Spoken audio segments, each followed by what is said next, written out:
everyone!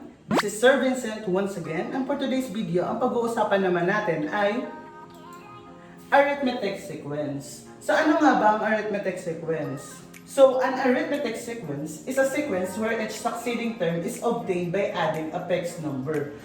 So last time, we talked about patterns and sequences. So yung pattern pala, ay yung fixed number na ina-add natin or sinasubtract natin every time na magkakaroon tayo ng succession. So ano ba yung fixed number na yun?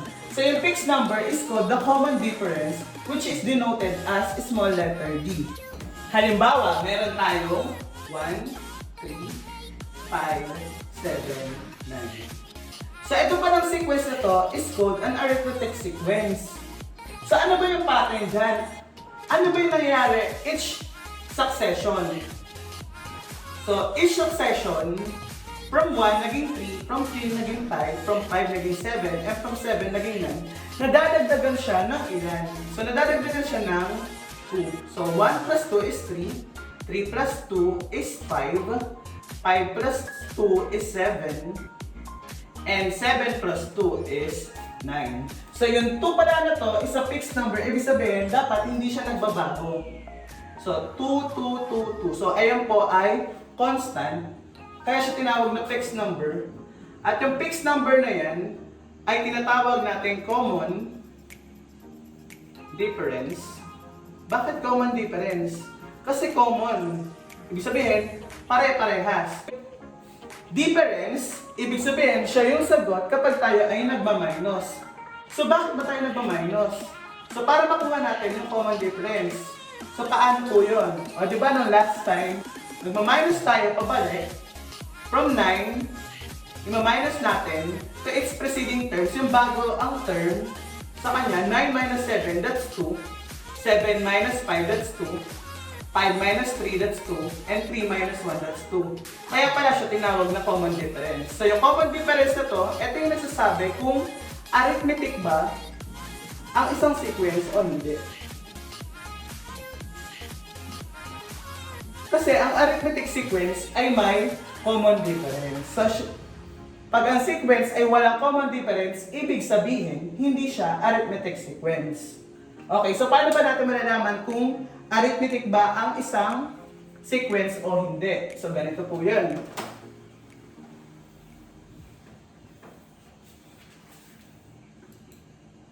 Okay, tell whether the following sequence are arithmetic or not. Number 1. So, ang 1, 3, 5, 7, 9, 11 ba ay arithmetic? So, ayun na nga yung example kanina, di ba? So, magma-minus lang tayo backwards from the last to its preceding term, which is 11 minus 9.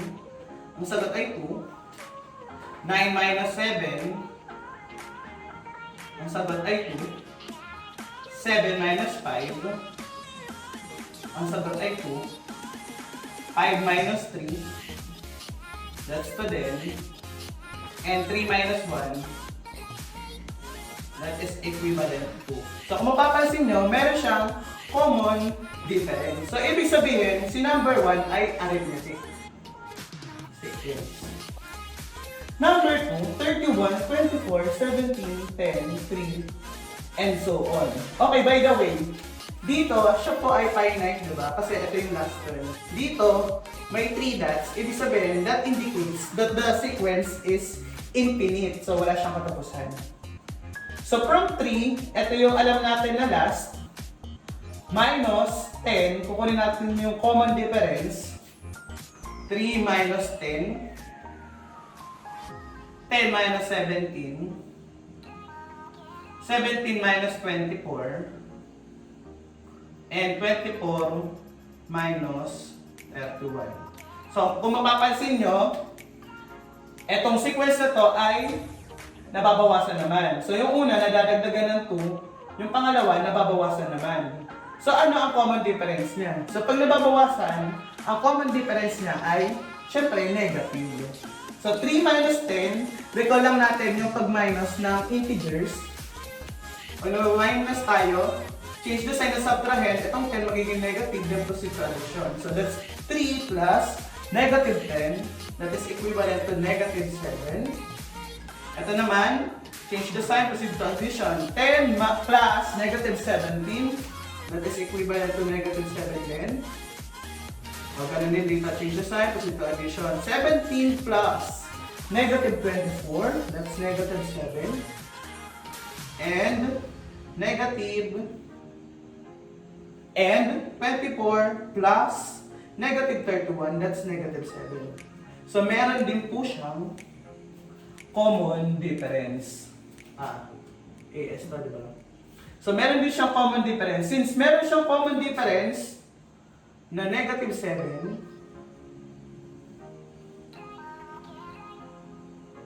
ibig sabihin, siya ay arithmetic sequence din. Okay, number 3. So, 3, negative 9, 16, negative 24, and 33. So, tingnan natin kung meron siyang common difference. So, kung wala siyang common difference, this is not an arithmetic sequence. Okay, 33 minus negative 24. So, paano nga tayo nagpa-minus? Change the sign sa subtrahend, proceed to addition. So, 33 plus positive 24, that's equivalent to 57. Next naman, negative 24 minus 16. Okay, change the sign sa subtrahend, proceed to addition. So, pareha sila ng sign. Ibig sabihin, i-add lang natin, then copy the sign. So, that's negative 24 plus 16, that is negative 40. Next naman is 16 minus negative 9. Change the sign of the subtrahend, proceed to addition. So, 16 plus 9, that is equivalent to 25. No? And lastly, negative 9 minus 3. Change the sign, proceed to addition. So, negative 9 plus negative 3, that is equivalent to negative 12. So, kung papansin natin, yung difference niya is not common. So, wala siyang common difference. Ibig sabihin, this number 3 sequence ay hindi arithmetic. So, this is not an arithmetic sequence.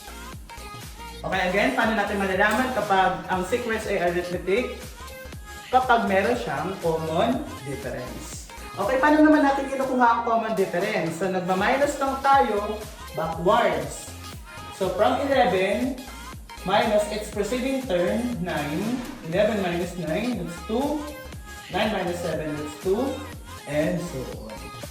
Okay, so arithmetic sequence. So, ang arithmetic sequence, halimbawa, again, 1, 3, 5, 7, 9. So, paano natin nahanapin yung pang 1, 2, 3, 4, 5? O, meron tayong 5 terms. Paano natin nahanapin yung pang 10? So, magpa-plus lang ba tayo isa-isa? So, dito po, meron niyang formula. So, paano na-derive ang formula ng arithmetic sequence? So, set aside muna natin to. Ayan. So, ang arithmetic sequence, it has a sub 1, which is the first term. Diba? Ito yung first term. Next, para makuha natin yung succeeding term, magdadagdag lang tayo ng kanyang common difference. Halimbawa, from 1, magdadagdag tayo ng 2 para maging 3. So, para ma-obtain si a sub 2, yung second term, from a sub 1, magdadagdag lang tayo ng kanyang common difference. So, we denoted common difference as letter D, di ba? Next naman, paano makukuha naman si third term, si a sub 3? So, from second term, magdadagdag naman tayo ng, so yan, from second term, a sub 2, magdadagdag tayo ng D. So, sino ba si a sub 2? Si a sub 2 ay equivalent sa a sub 1 plus D, di ba? And then, ito si a sub 2. And then, plus D. So, dito, kung mapapansin nyo, ilan na yung common difference na na-add natin mula sa first term. So, that is dalawa. So, a sub 1 plus D plus D, dalawang D, that's a sub 1 plus 2D. Next naman, si a sub 4. Ayan. So, paano natin makukuha si a sub 4? So, ang a sub 4 lang naman ay a sub 3 plus d, di ba? Yung third term, si a sub 4 ay third term plus yung common difference. Ang a sub 3 is also equivalent to a sub 1 plus 2d, di ba? So, saan ang galing to? Doon lang. That's a sub 3 plus d. So, ilan na yun din natin galing? Okay. So, meron na tayong tatlong d. A sub 1 plus tatlong d. So, ang a sub 4 pala ay ma-obtain from a sub 1 plus tatlong common difference. O, paano naman kapag a sub n? So, hindi natin alam kung pang ilan siya. So, nth term. So, paano ba yan? So, kung mapapansin dito, a sub 4 ay equal sa kanyang preceding term plus d. So, ano yung preceding term bago ni n? So, that is a sub n minus 1. So, bago mag-n, n minus 1 muna. N minus 1, tapos susunod doon ay n na. Plus d. Equivalent din yan sa a plus 1 plus ilang d. So, kung papansin naman natin dito sa pang-apat, so, ilang d meron dito sa fourth term. So, tatlong d na. So, sa third term, dalawang d. So, second term, isang d lang. So, ano yung napansin nyo? So, yung d natin, nababawasan lang siya ng isa. So, that's n minus 1. N minus 1 times 2. Ayan. So, this is now the formula in finding the nth term of an arithmetic sequence. So, the formula is a sub n equals a sub 1. From a sub 1, magdadagdag lang tayo ng n minus 1. Halimbawa, a sub 10. Para makuha si a sub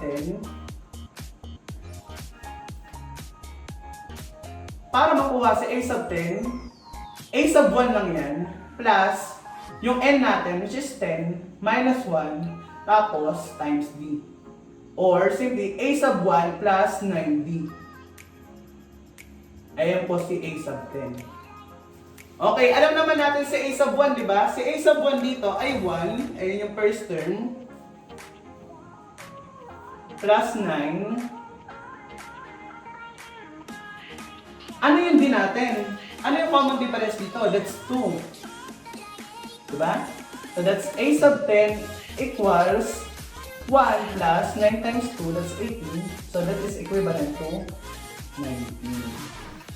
So kung bibilangin natin yan, isa-isa, 1, 2, 3, 4, 5, 6, 7, 8, 9, 10. So dapat ito ay 19. So from 1, 3, 5, 7, 9, 11, 13, 15, 17, and tama naman, yung pang 10th term ay 19. So this is the formula in finding the nth term of an arithmetic sequence. Okay, so recap lang tayo. Okay, to find the next term in arithmetic sequence, we use the formula, ito nga yun, a sub n equals a sub 1 plus n minus 1 times d. Where yung a sub n ay siya yung nth term, ang a sub 1, siya yung first term. Ang n, siya yung number of terms. Ilan yung terms natin? And then, yung d naman is the common difference. Okay, example. So, identify natin yung nth term of the following sequences. Ayan. 7, 10, 13, 16. Alin dyan yung pang 30th term? So, napakarami niyan. Iisa-isahin pa ba natin? So, from this, gagamit tayo ng formula. So, that's a sub n equals a sub 1 plus n minus 1 times d. So, bago yun, identify muna natin yung given. So, ang hinahanap natin is a sub 30. So, this is the unknown. Ang a sub 1 ay 7. Ang n natin, of course, 30. And ang common difference natin, so paano natin maka-identify si common difference? So magma-minus lang tayo backwards. So 16 minus 13, that's 3. 13 minus 10, that's 3. 10 minus 7, that's 3. So, ang common difference natin dyan ay 3. So, since arithmetic sequence naman siya, so kahit isa lang dito yung pwede natin kunin na ima-minus natin. So, ayun na yung common difference. Halimbawa, gusto ko itong 13 minus 10. So, okay na yun. 13 minus 10, that's 3. So, ayun na yung common difference. Okay, so apply lang natin itong formula. A sub 30 equals, ang A sub 1 ay 7 plus n minus 1, that's 30 minus 1 times 3. So, ang A sub 30 ay 7 plus 29, 30 minus 1 times 3. And then, multiply lang natin itong 29 times 3.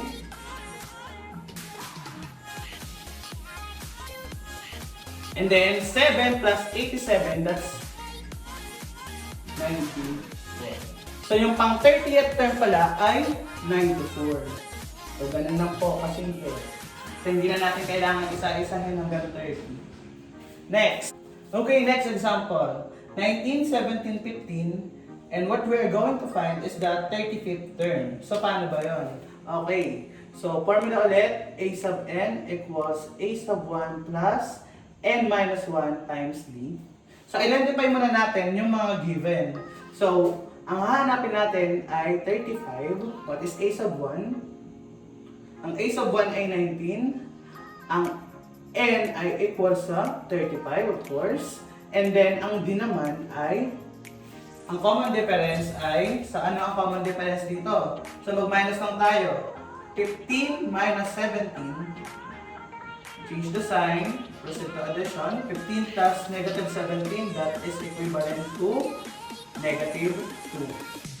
So, negative 2 ang common difference. So, kung papansin nyo, nababawasan siya each succession. So, ibig sabihin, ang common difference niya ay negative. So, kapag nadadagdagan naman, ang common difference niya ay positive. So, balik tayo dito.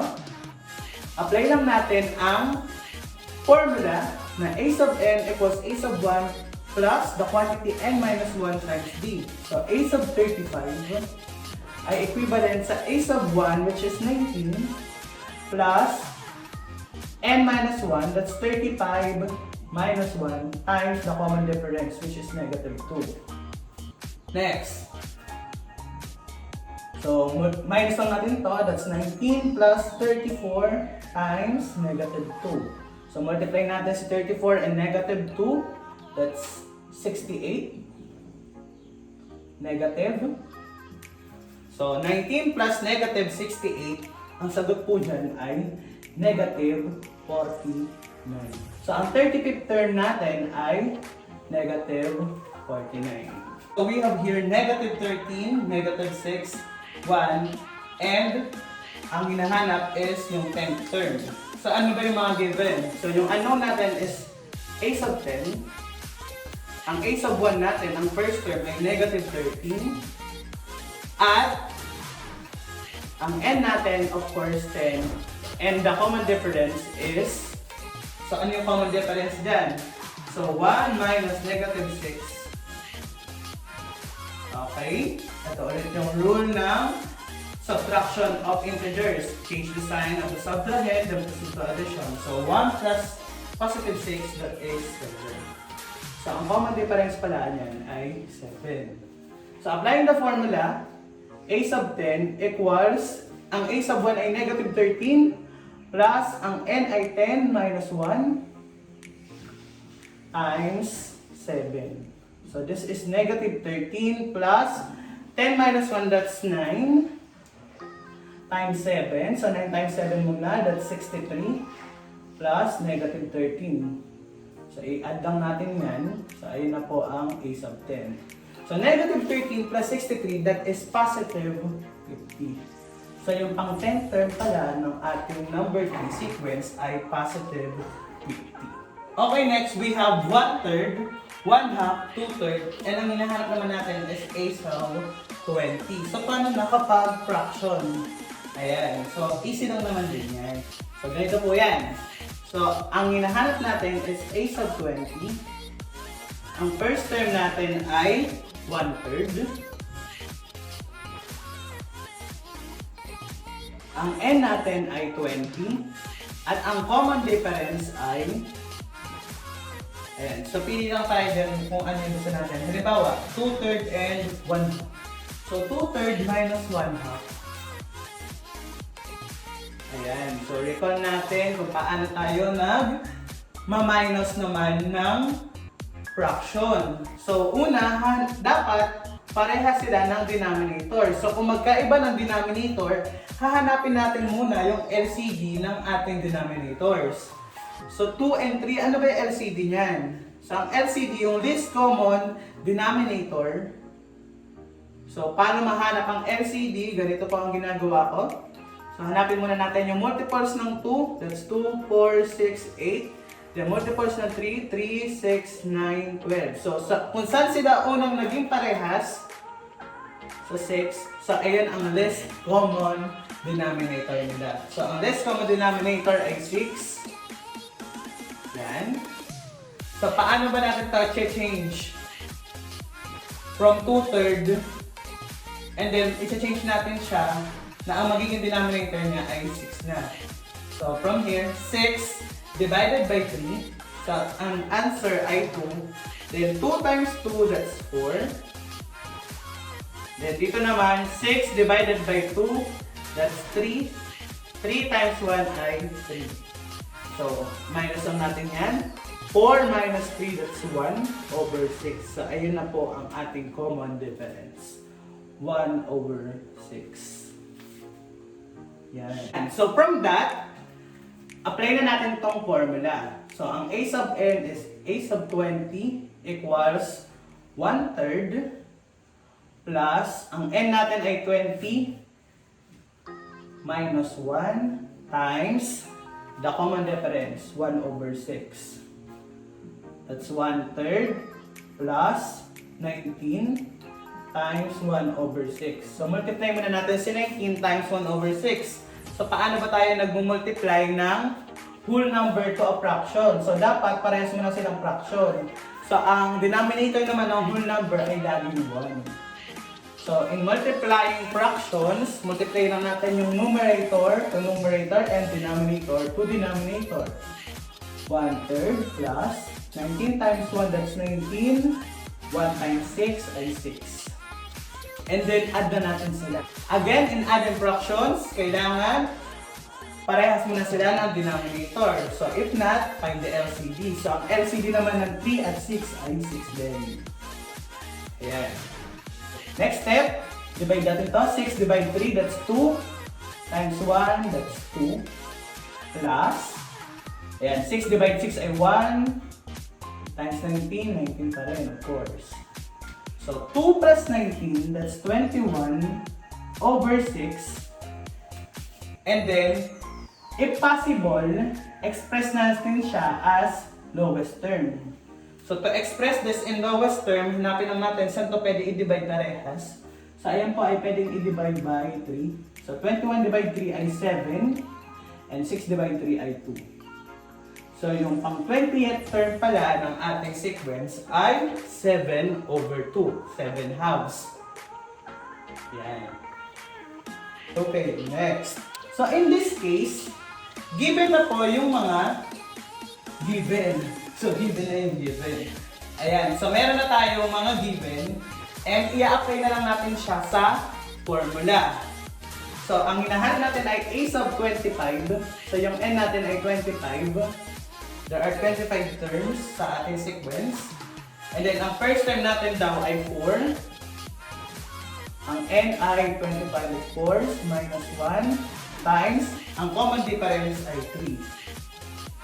Okay, so a sub 25 equals 4 plus 25 minus 1, that's 24 times 3. Okay, so 24 times 3, that is equivalent to 72. And then, 4 plus 72, that is equivalent to 76. So, yung 25th term po natin ay 76. So, ganun lang po ang paghanap ng nth term. Apply lang natin ang formula. And then bago yon, kung hindi pa given ang common difference, hanapin muna natin yung common difference by subtracting the last term to its preceding term or any term to its preceding term. Okay, next topic. So we have arithmetic means. So ito na po yung last topic na makakover natin sa arithmetic sequence. So, ano nga ba ang arithmetic means? So yung means, ito po ay average. Ibig sabihin ng average, nasa gitna. Okay, halimbawa, from 1 to 10, alin ang nasa gitna niyan? Siyempre, 1, 2, 3, 4, 5, 6, 7, 8, 9, 10. Ang nasa gitna niyan ay 5 and 6. No? So that's 10, 2, and 9, 3 and 8, 4 and 7. Of course, yung nasa gitna ay 5 and 6. So ano yung nasa gitna pa ng 5 and 6? So ang nasa gitna ng 5 and 6 ay 5.5. So paano natin yan mabilis na makukuha? Ano yung nasa gitna ng 1 and 10? So ganito lang yan. I-add lang natin itong dalawa. That's 1 plus 10. Divide sa 2. So that is 11 divide 2. That is equivalent to 5.5. Okay, halimbawa, meron tayong 3 to 500. Ano ang nasa gitna ng 3 to 500? So, iisa-isa yung pa ba natin yan? 3, 4, 5, 6, 7, 8 hanggang 500. Tapos hanapin natin yung nasa gitna. So, hindi na. So, ang gagawin natin dyan, i-add natin yung 3 plus 500. That is equivalent to 503. And then, di-divide natin sa 2. So, that is equivalent to 251.5. So, yung nasa gitna pala ng 3 to 500 ay 251.5. So, that is how arithmetic means work.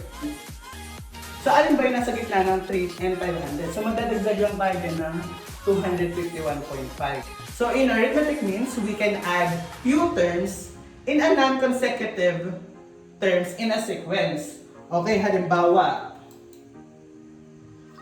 insert 4 arithmetic means between 9 and 29. So from 9 and 29, mag-i-insert tayo ng 4. 1, 2, 3, 4. Ayan. So alin kaya yung mga terms between 9 and 29? So para mahanap natin yung mga terms na yan, kailangan natin ni D ng common difference. So, paano natin ma-identify si common difference? So, ganito po yun. By applying the formula. So, ano ba yung formula again ng arithmetic sequence? So, a sub n equals a sub 1 plus n minus 1 times the common difference. Okay, in this case, yung a sub 1 natin is equivalent to 9. And yung a sub, ang ilan sa 29? 1, 2, 3, 4, 5, 6. So yung pang 6 term natin ay 29. So when we apply this formula, given ito lang, so kaya natin hanapin si common difference. So paano ba yun? So halimbawa, si a sub 6 ay equal syempre sa a sub 1 plus yung n minus 1. Ano ba yung n natin dito? So that is 6 minus 1 times the common difference. So yung common difference, hindi pa natin alam. Yung a sub 6 at a sub 1, alam naman natin yung value niyan. Si a sub 6 ay 29 at si a sub 1 ay 9. Plus 6 minus 1, that is 5 times d. Okay, so we have here an equation. 29 equals 9 plus 5d. So anong gagawin natin para mahanap natin si d? Ayan. So, ang gagawin natin, si 9, itatranspose natin sa kabilang side. So, kapag nag-transpose tayo, mag-change ang sign 9. Giving negative 9 equals 5. Okay, minus na natin. 29 minus 9, that is 20. Equals 5. Then, to solve for d, i-divide lang natin siya sa 5. Dividing both of these by 5. So, ang din natin ay equal sa 20 divided by 5.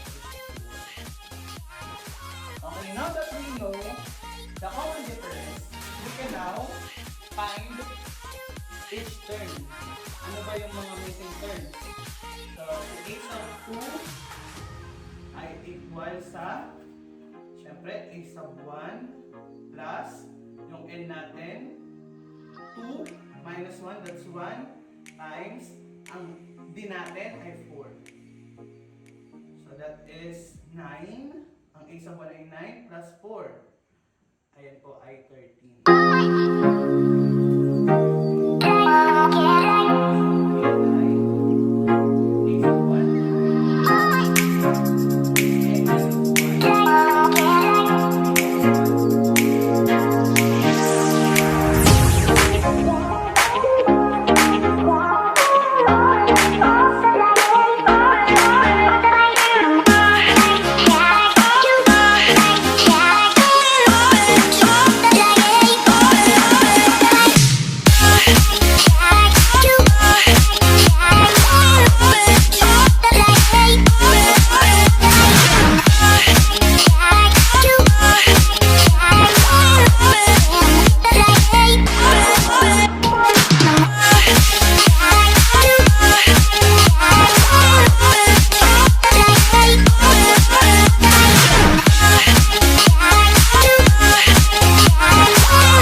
Pag nahanap lang natin yung b, kahit hindi na tayo mag-ganito, mag-a-add na lang tayo from 9 to 4. 9 plus 4, 13. 13 plus 4, 17. 7 plus 4, 21 plus 4, next example.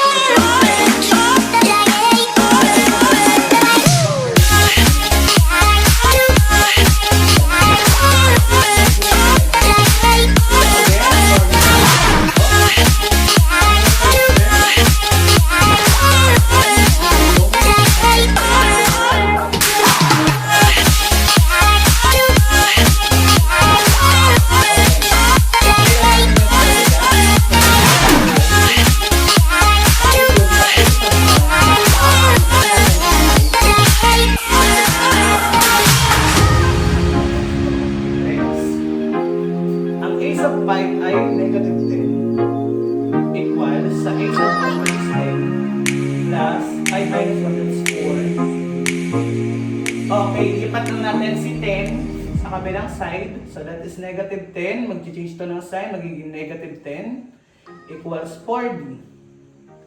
Next. So from negative 10 minus 10. So change the sign of the subtrahend. Proceed to addition. So para sa sila ng sign, i-add na lang. So that is 20. Ang sign nila ay negative 4d. Okay, to find d, divide lang natin both sides by 4. That is d equals negative 20 divided 4, that is equivalent to negative 5. So, ang d natin ay negative 5 at yung common difference. So, magpa-minus lang tayo ng 5 from the first term para makuha natin yung missing terms. Yung tatlong arithmetic means. Okay, 10 minus 5, that's 5. 5 minus 5, that's 0. 0 minus 5, that's negative 5. Then negative 5 minus 5, that's negative 10. Okay. Insert 4 arithmetic means between 3 and 18. So 3, 1, 2, 3, 4 arithmetic means between 3 and 18. Okay, ang a sub 1 ay 3. Ang 1, 2, 3, 4, 5, 6. Ang a sub 6 ay 18. Applying this formula, a sub 6 equals a sub 1 plus ang n natin ay 6 minus 1 times the common difference. So ano ang common difference? Hindi pa natin alam. Ayun po yung hanapin natin. So a sub 6 is 18 equals a sub 1 is 3 plus 6 minus 1, that's 5 d. Okay, so lipat na transpose lang natin itong si 3, magiging negative 18 minus 3. That is equal to 5b. 18 minus 3, that's 15, equals 5b. So lipat na natin ito. 15 equals 5b. Then divide both sides by 5. Okay, ang common difference natin ay 15 divided by 5, that's 3. Okay. So, pwede na natin hanapin yung 4 arithmetic means na hinahanap. So, that's 3 plus 3, that's 6. Plus 3, that's 9. Plus 3 again, that's 12. Plus 3, that's 15. And plus 3, 18. Okay. Next. Ayan. Insert 6 arithmetic means between 1 and negative 20. So, 6 naman. 1, 2, 3, 4, 5, 6, 7. Sobra na. Negative 20. So, 1, 2, 3, 4, 5, 6, 7, 8. Okay.